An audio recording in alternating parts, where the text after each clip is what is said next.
Good morning, children. How are you all? So, let's begin. Okay, the selfish giant, the summary. The selfish giant. Yesterday I showed you a video, a very interesting one. So now let's begin the story, the summary. The Selfish Giant is a beautiful fictitious story by Oscar Wilde. Fictitious means it is based on imagination. Yes, really such things cannot happen in reality. So it is a fictitious story, all based on imagination. This story revolves around a play garden which becomes lavish in the presence of children. Lavish, beautiful, full of lovely fruits, flowers, trees, that is why lavish. In the presence of children.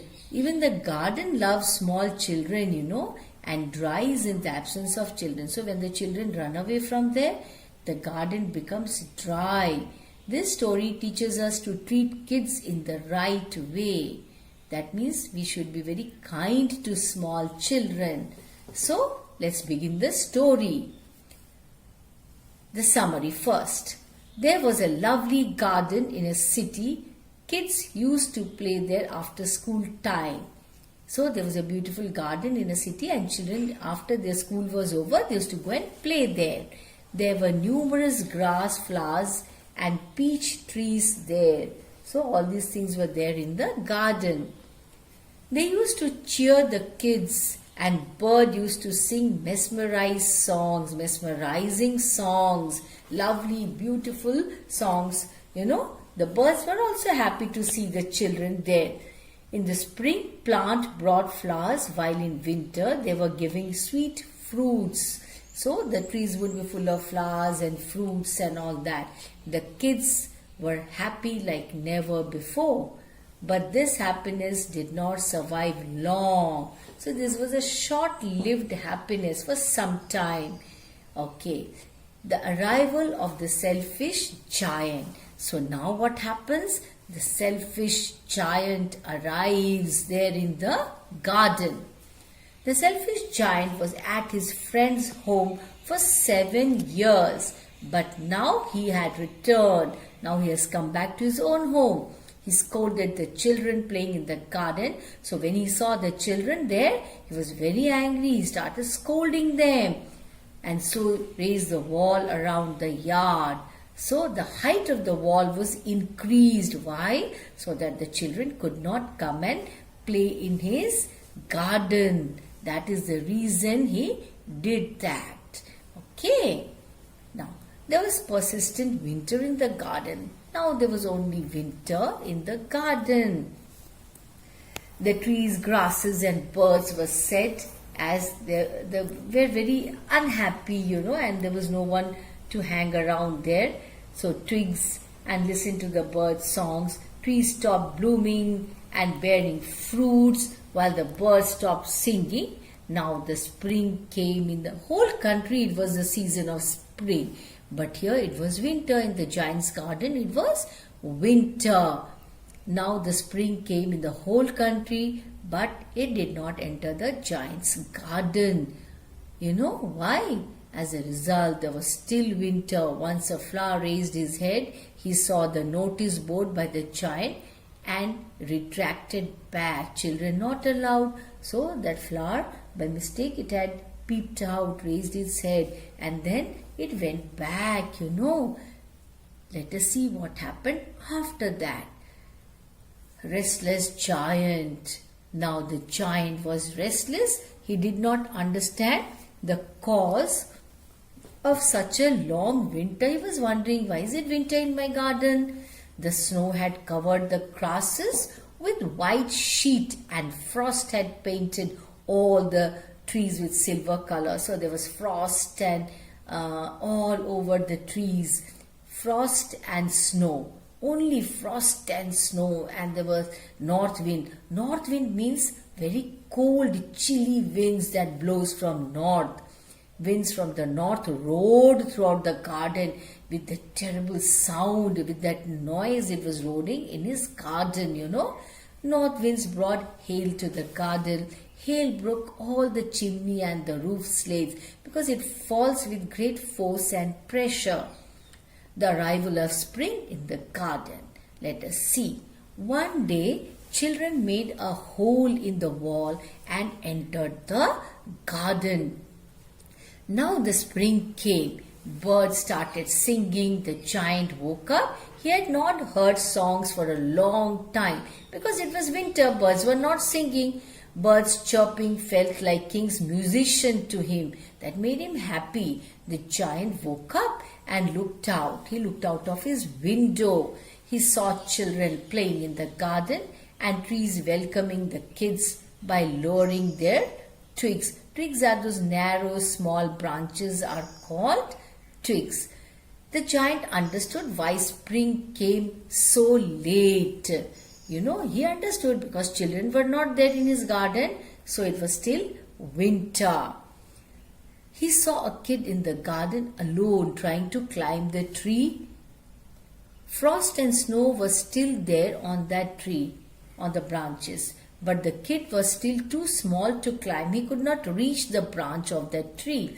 The giant approached secretly. Quietly he walked up to the kid from behind and helped the kid to climb.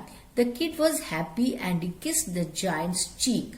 Other children were frightened by the giant and were running here and there. But when they saw the giant helping the boy, they also became happy. The giant asked the kid to stay and broke the wall. So the giant understood that now I have to break the wall, otherwise it will again become winter in my garden. So that is the reason he decided to break the wall. So children, what an interesting story, isn't it? Did you like the story? Yes, I liked it very much.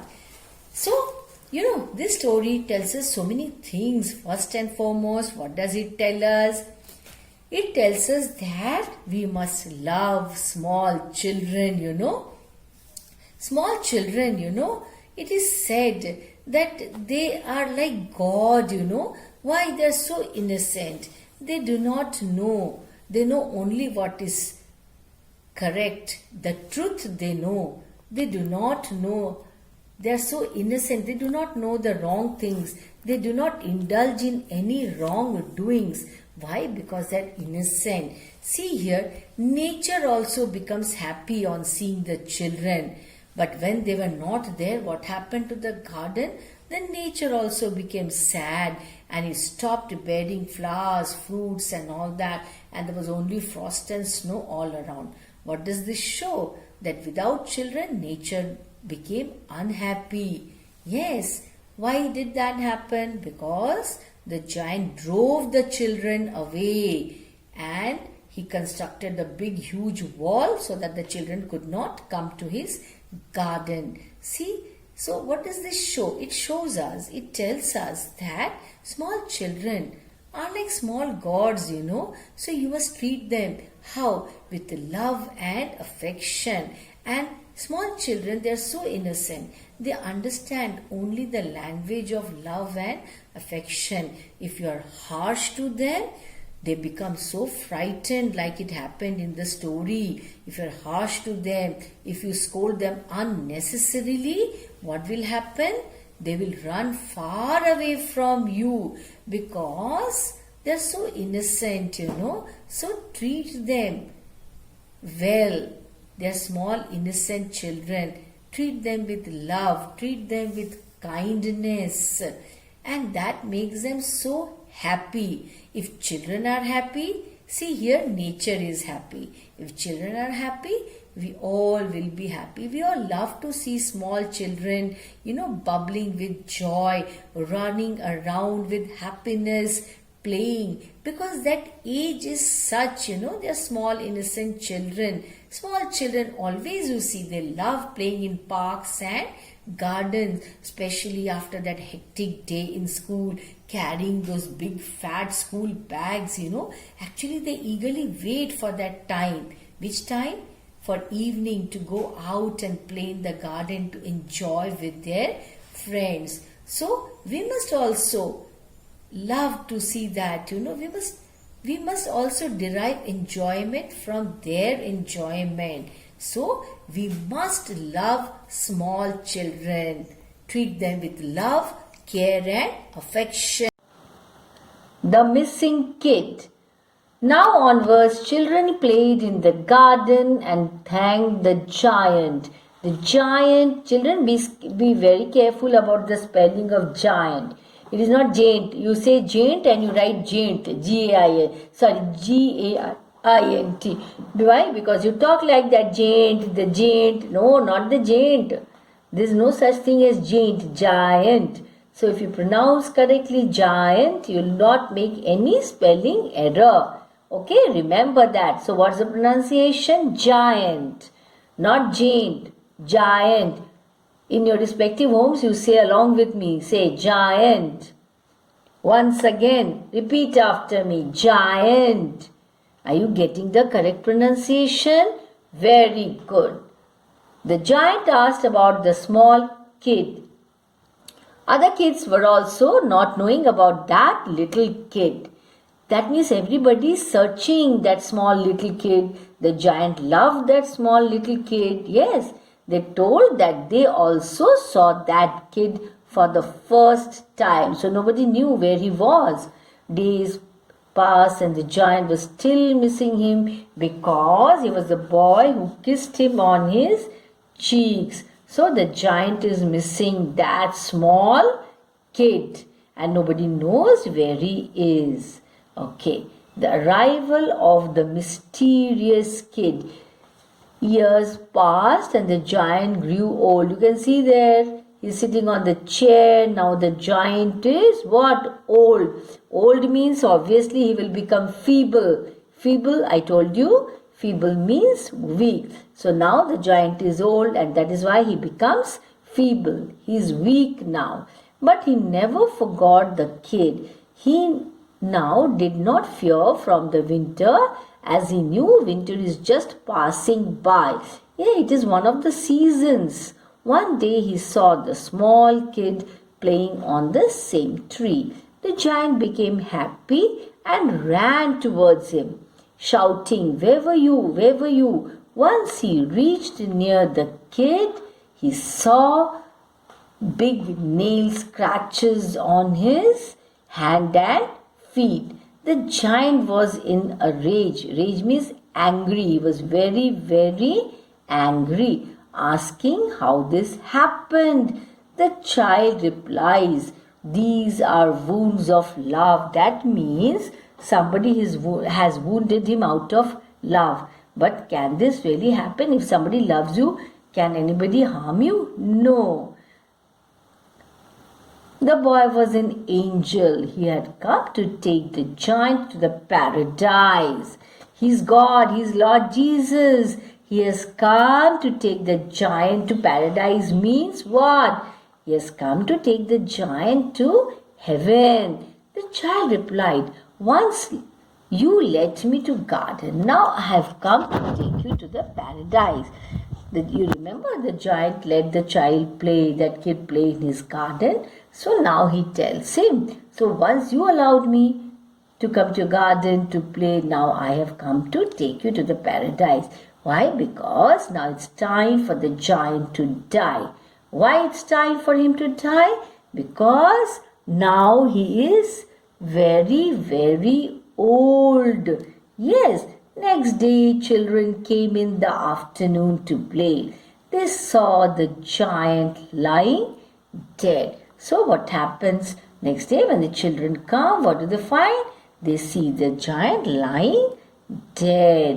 They saw the giant lying dead, covered with white flowers near the tree. See, you can see there in the picture. What is the condition of the giant? See there, he is dead. Let's have a recap of the difficult words and meanings. Because you make mistakes, sometimes you're not able to frame sentences with a particular word in the examination. You find it difficult. Why do you find it difficult? Because you do not know the meaning. So let's revise the word meanings once again. I'll tell you some of the difficult words and the meanings of those difficult words so that you don't face any problem or difficulty. Cornish ogre. Yes, a giant of Cornwall in the UK. Ogre in the legends and fairy stories, a cruel giant who eats people. Yes, it's a very frightening person is a giant, children. Then gruff. Gruff means very rough. The giant had a gruff voice. That means what? Rough voice. Then you have come across trespassers. Remember, in his garden there was a board. Trespassers will be prosecuted. So, do you know the meaning of trespassers? Those who enter somebody's land, property without his or her permission. Such a person is a trespasser. Prosecuted, tried in a court of law or punished. Snow, frost, north wind, hail. You have come across these words in the story. Yes, children. So all these have been presented as characters or persons. No, there is something called personification. It means what? Snow, frost and north wind, hail, all these things have been personified, talked about, attributing human qualities. Linnet. Linnet, you know children, it's a brownish songbird found in Europe. Casement. Window that opens on hinges. It's like a door, you know, that big. And you know what is a castle? A king lives in a castle. It is a large building with high walls. That is a castle, you know. And what is the meaning of rattled? To make noise. Yes, it is as if something is hitting each other. That is rattled. Blossom means to produce flowers. Stole up, came quietly without being noticed. Okay. Then feeble. Afterwards the giant had become feeble. That is when he was old. Feeble means weak.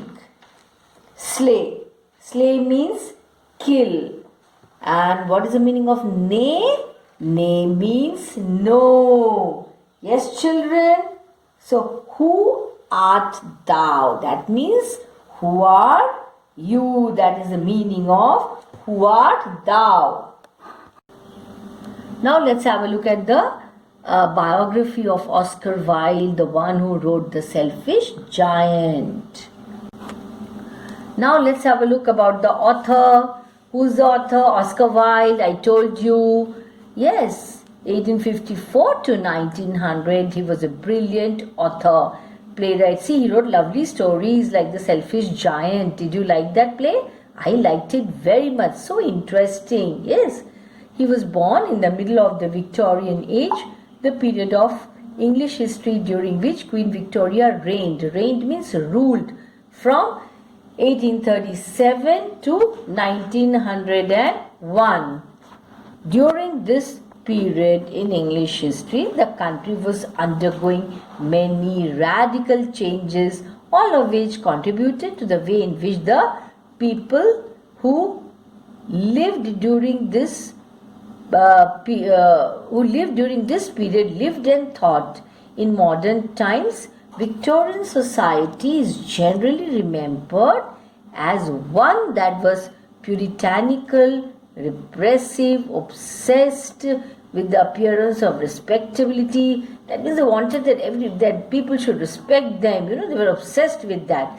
Strict discipline and high morals. Now, high morals and strict discipline is good. The quality of earnestness became a typical Victorian value. It is a period in the history of English literature, the Victorian age, okay, and was applied to all areas of Victorian life, especially in religion, literature and social conduct. If you happen to take up English literature afterwards, you learn about the Victorian age. Okay, children.